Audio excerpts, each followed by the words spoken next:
नमस्कार दोस्तों, जय जोहार। मैं कौशल तिवारी और बिहनिया संध्या में आपका स्वागत। जब से मोदी सरकार ने सत्ता संभाली है, क्या ड्रग माफियाओं की चांदी हो गई है? यह सवाल हम इसलिए उठा रहे हैं क्योंकि कल ही दिल्ली हाई कोर्ट में जो याचिका लगाई गई है उसके मुताबिक 70,000 किलो ड्रग गायब हो गए। इसकी कीमत लगभग 5 लाख करोड़ रुपए बताई जा रही है और इतने अरबों खरबों के ड्रग यदि गायब हो रहे हैं तो कहां हो रहे हैं? जल सेना के जवानों ने लगातार दूसरे देशों से आने वाले ड्रग रोकने के लिए क्या कुछ जतन नहीं करती है। लगभग सभी बंदरगाह अडानी के पास है। जल सेना के इन प्रयासों के बाद भी यदि ड्रग भारत में आ रहा है और करोड़ों अरबों रुपए के पकड़ाए जा रहे हैं तो इसके पीछे की क्या कहानी? उड़ता पंजाब को लेकर तो फिल्म तक बन गई थी। नशा से सराबोर पंजाब के युवा किस तरीके से बर्बाद हो रहे थे।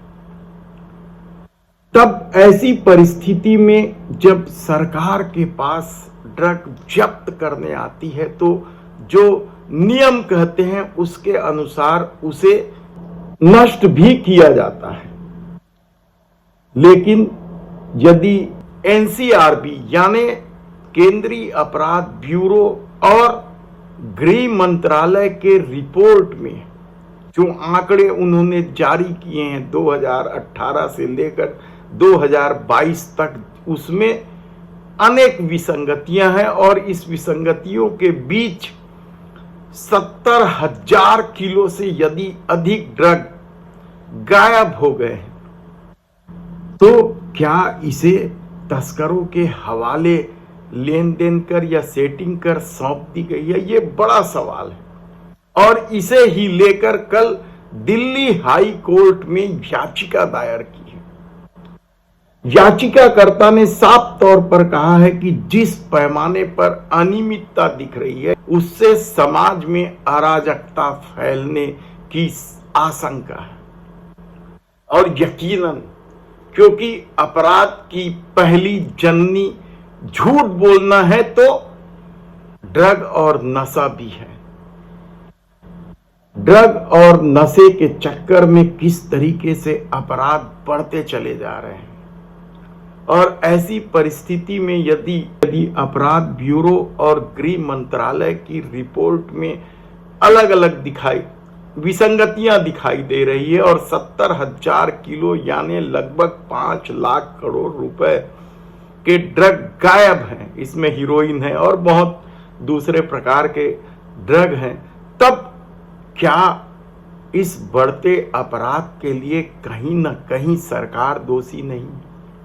सवाल आप कई उठा सकते हैं। याचिकाकर्ता ने तो बड़ी लंबी चौड़ी सूची दी और इसकी वजह से समाज में अराजकता फैलने की आशंका भी जाहिर कर दी है।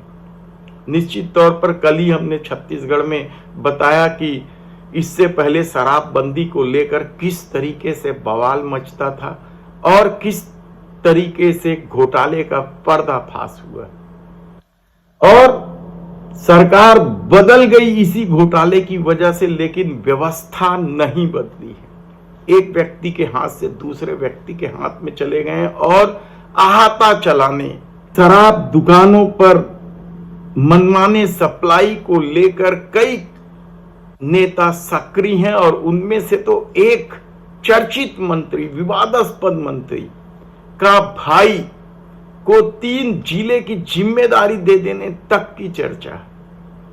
सरकार अहाता खोल रही है यानी शराब दुकान के बाजू में ही बैठकर पिलाया जाएगा।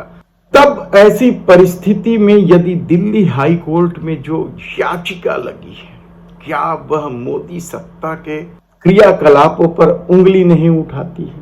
देश सुरक्षित हाथों में है कहकर किस तरीके से इस दौर में खेल हुआ है।